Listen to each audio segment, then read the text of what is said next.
Jokowi ini kan mewakili aspirasi ya, Ya. aspirasi kekuatan keempat waktu itu. Ya, waktu itu adalah apa namanya nomor satunya PNI, Marhen, yang kedua apa namanya Masumi, ya. Kemudian yang ketiga itu NU, yang keempat itu dulu sosialis komunis ya. Ya. Nah, itu kan yang keempat itu kan dibubarkan pada tahun 65, 20 juta. Kekuatan yang aspirasinya ini ada pada Jokowi dan tentunya sekarang ada pada Gibran. Pasti pecah menurut saya. Nah, pecahnya cukup dahsyat. Mega itu sedang mengukur kekuatan. Seharusnya Megawati berani. Megawati itu juga bukan kaleng-kaleng ya. 10 tahun ini atau 9 tahun tepatnya itu melindungi Jokowi dari semua serangan. Apakah berani memecat atau kemudian akhirnya ngalah, ngalah ngalih. Ya pasti pengkhianat dong. Pasti dianggap pengkhianat. Megawati merasa melindungi dan kemudian mereka sekarang misalkan eksodus, ya ini kan pasti dianggap pengkhianatan. Salah satu kan yang diminta oleh Jokowi kepada Ibu Mega adalah ini apa namanya dia jadi ketua umum PDIP. Sudah sangat apa namanya api dalam sekam, itu tinggal tinggal tinggal perangnya aja. Aparatur negara ini kan sudah lama menjadi bagian dari rencana-rencana kemenangan di dalam pilpres ya, yang tidak memihak pada Gibran dan Prabowo pasti akan dihabisi oleh Jokowi. Kalau misalkan Megawati itu akan melakukan suatu gerakan yang besar, ya oposisi yang besar, tunjukkan dengan dia menarik menteri-menterinya. Gibran kan statusnya adalah kader utamanya PDIP. Gibran kemudian seperti Bobi juga ditugaskan sebagai jurkam utamanya Ganjar, mengobrak-abrik partainya PDIP. Ya, ini yang sebenarnya menurut saya sih ya wajar aja Megawati tidak mau ketemu dengan Prabowo. 30 juta suara pendukung daripada uh, kaum nasionalis selama ini, yaitu terbelah dua, Mega dan Jokowi. Nah sekarang pecah, impeachment dan penggulingan Jokowi tadi itu yang mungkin kejutan yang saya pikir harus kita antisipasi.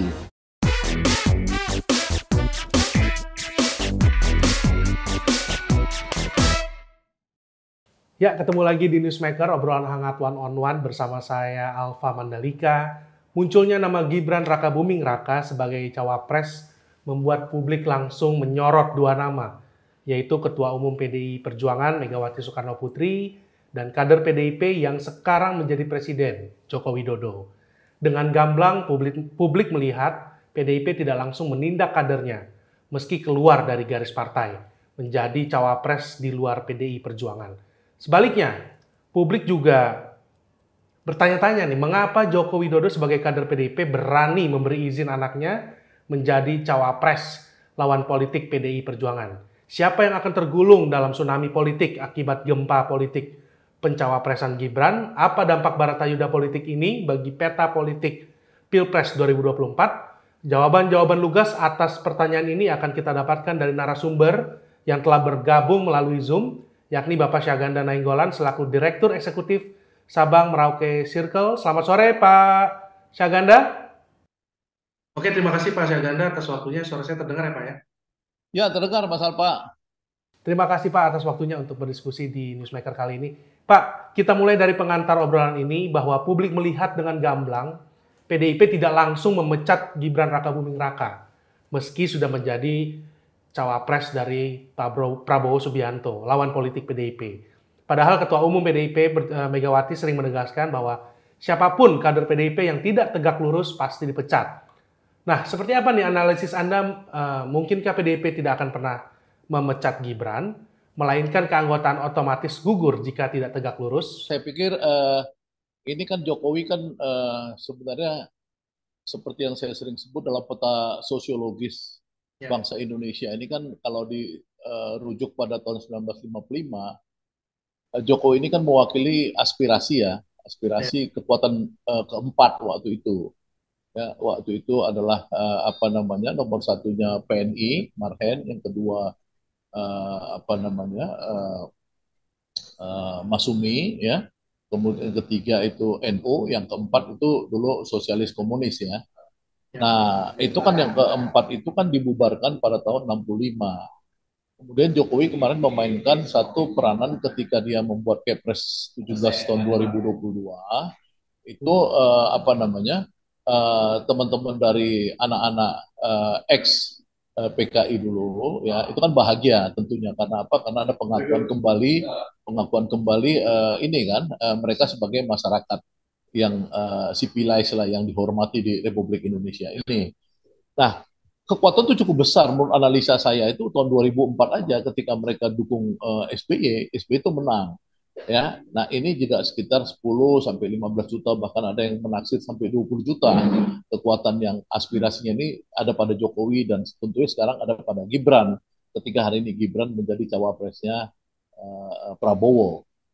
Nah, apa efeknya kepada Bu Megawati? Maka ini pecah ya kan PDI akan pecah karena selama ini mereka bernaung umumnya aspirasinya itu di PDIP ya di misalkan seperti Bu Ciptaning dan kawan-kawan itu banyak sekali yang jadi caleg dari jadi anggota DPR dari PDIP.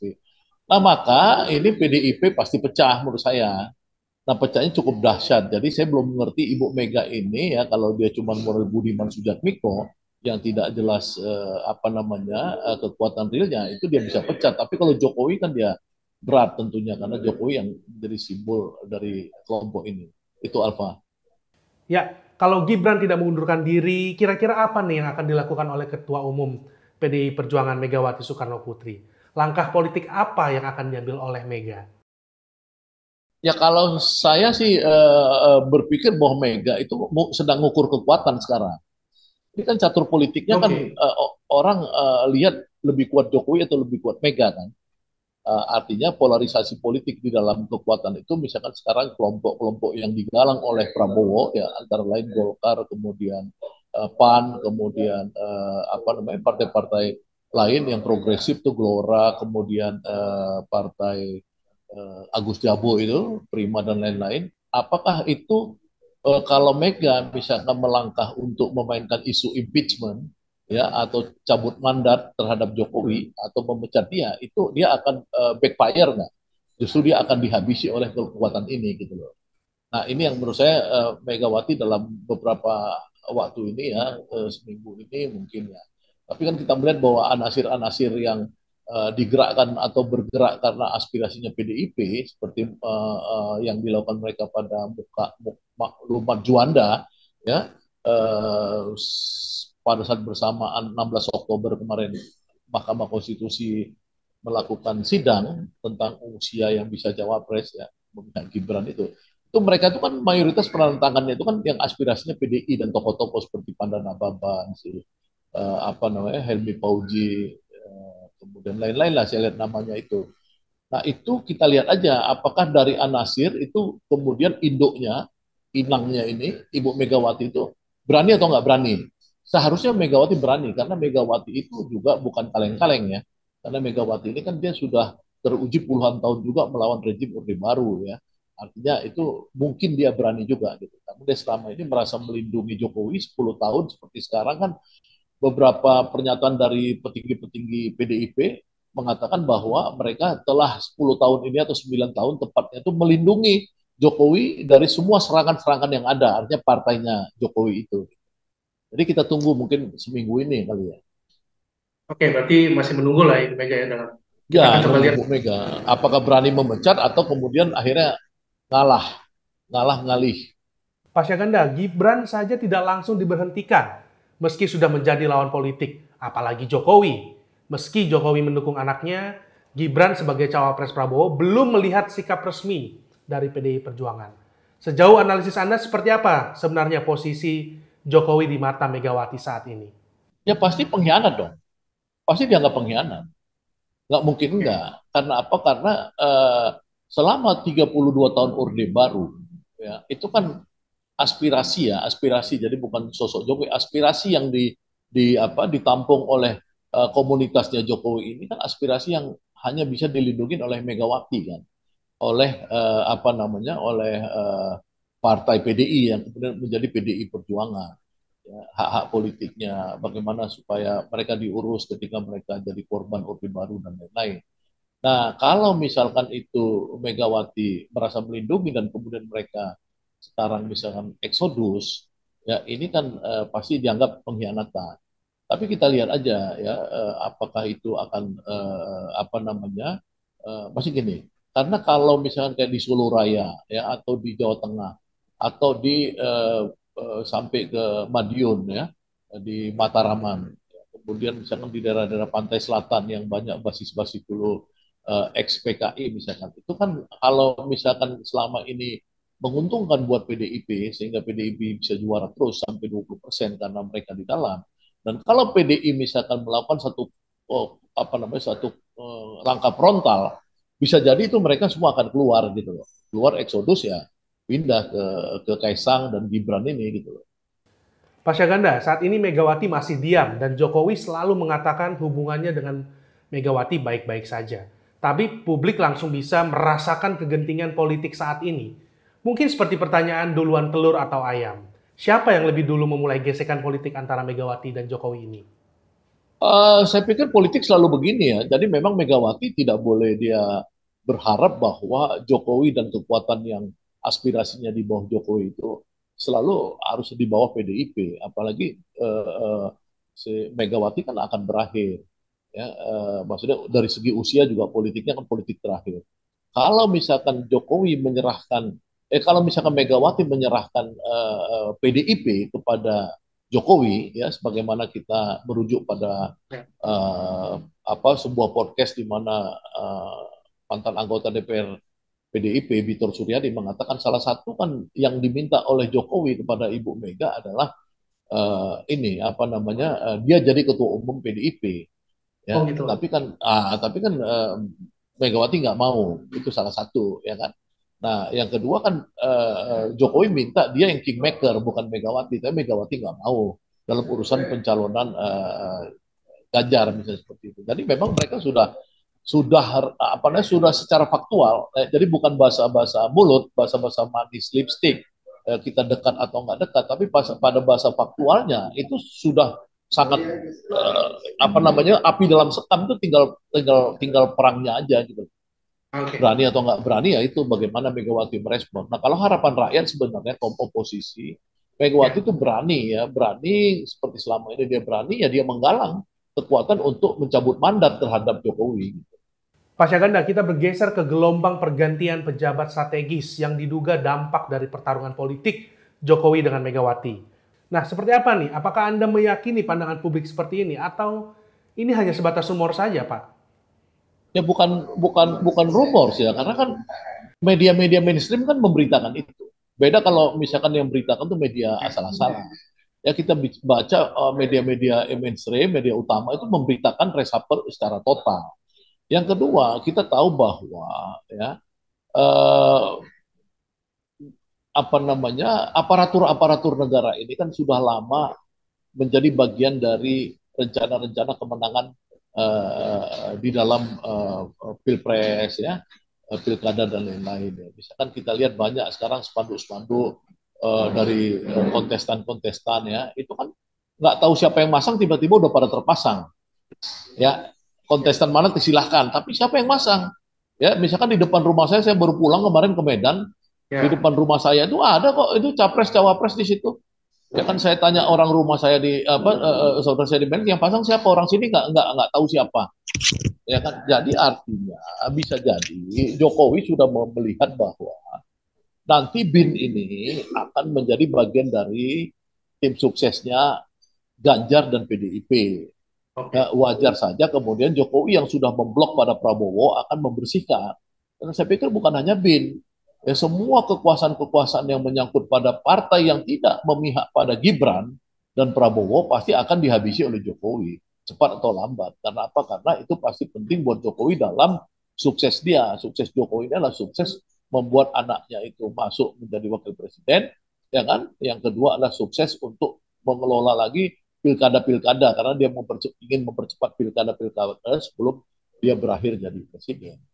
Muncul juga rumor pertarungan politik antara Megawati dan Jokowi ini bisa berujung ditariknya seluruh menteri PDIP dari kabinet Jokowi. Seperti apa Anda melihat rumor mundurnya menteri-menteri PDIP ini dari kabinet Jokowi? Mungkin atau mustahil nih Pak, melihat kuatnya posisi Jokowi saat ini sebagai Ya, presiden. makanya kalau misalkan Megawati itu akan melakukan suatu gerakan yang besar, ya oposisi yang besar, maka kalau dia mau melakukan impeachment, ya dia harus menggalang berbagai kekuatan. Yang kedua dia harus menunjukkan dia oposisi. Nah oposisi itu harus ditunjukkan dengan dia menarik menteri-menterinya itu. Ya kalau dia belum menarik menteri-menterinya, ya pasti dia ya main di kaki yang ragu. Ya tapi saya pikir ya Megawati kan pernah dianggap sebagai perempuan terberani ya di dunia, salah satu yang terberani. Ya saya pikir ya saya berharap ya sebelum dia turun dari panggung politik dia menunjukkan keberaniannya gitu. Pak Syaganda, kita bergeser ke permintaan Prabowo bertemu Megawati setelah Gibran menjadi cawapres. Mungkin semacam minta restu Megawati. Ini berbeda ya Pak ya, dengan pencalonan Yusuf Kala sebagai cawapres Jokowi pada tahun 2014 yang lalu, yang tidak perlu sowan ke Golkar. Nah menurut Anda, apakah Prabowo harusnya minta izin dulu ke Megawati sebelum mendeklarasikan Gibran? Ya, ya kan kalau mereka betul ada etiknya kan Prabowo memberitahu kepada Megawati bahwa dia sedang akan meminang Gibran. Ya kan karena Gibran kan statusnya sampai sebelum itu kan sebelum pendaftaran sebelum diumumkan kan adalah kader utamanya PDIP yang dimenangkan oleh PDIP sebagai wali kota dan PDIP merekod bahwa dia masih 2 tahun ya sebagai wali kota. Yang kedua apa namanya di Medan juga PDI mempromosikan iparnya Gibran, ya kan, Bobi Nasution. Jadi artinya sebenarnya keluarga ini menurut menurut Megawati adalah kader-kader utama dari PDIP sehingga Gibran kemudian seperti Bobi juga ditugaskan sebagai jurkam utamanya Ganjar Pranowo. Nah, sampai itu memang Prabowo belum ada dapat izin. Kalau kemudian dilihat dari sisi Prabowo yang minta bertemu dan Megawati yang tidak memberikan apa namanya waktu bertemu, memang wajar juga buat Megawati tidak memberikan karena tujuannya itu adalah mengobrak-abrik partainya PDIP. Ya, ini yang sebenarnya menurut saya sih ya wajar aja Megawati tidak mau ketemu dengan Prabowo. Nah, Pak Syaganda, banyak suara-suara yang mengatakan bahwa suara nasionalis akan terbelah akibat masuknya nama Gibran menjadi cawapres. Suara pendukung Jokowi yang lebih spesifik akan terbelah. Jadi loyalitas suara nasionalis akan masuk ke Ganjar atau Prabowo nih, Pak? Ya kalau menurut saya ini setengah-setengah ya, Ya. setengah-setengah. Jadi artinya sih apa namanya sekitar apa namanya 30 juta suara pendukung daripada eh, kaum nasionalis selama ini, yaitu terbelah dua. Karena bagaimanapun selama Jokowi masih jadi presiden, ya dia punya kemampuan untuk mengambil setengah suaranya PDIP. Ya di Jawa Tengah misalkan Solo Raya itu Boyolali ya segala ya. Itu kan pasti akan pindah ke Gibran ya.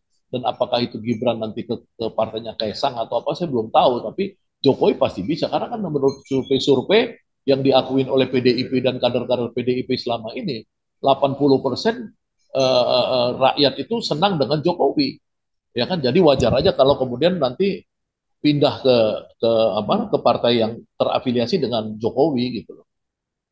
Jadi pecah dua ya. Nah, dalam perebutan suara nasionalis ini siapa yang akan menjadi korban nih, Pak? Suara parpol nasionalis, apa suara parpol nasionalis yang bisa terimbas, Pak? Suara parpol nasionalis kan nasionalis itu ada dua ya. Nasionalis yang kita bilang pecah ini kan nasionalis merah.